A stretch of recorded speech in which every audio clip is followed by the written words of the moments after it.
Today we're going to install a new Evap Purge valve on this 2012 Ford F-150.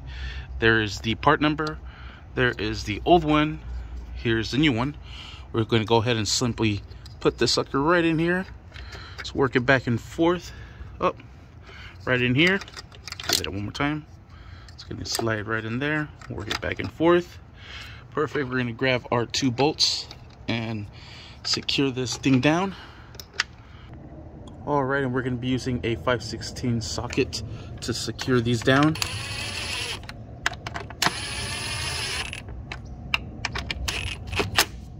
And just a little bit, it is plastic. There it is. Let's go ahead and put our hose connector right in here. Clamp that down, put our pigtail, and we are set. Next thing we got to do is just clear out that check engine and we are good. Alright, I have my scanner here and it's for 456, so I'll go ahead and erase that. And yes, I'll go ahead and erase it.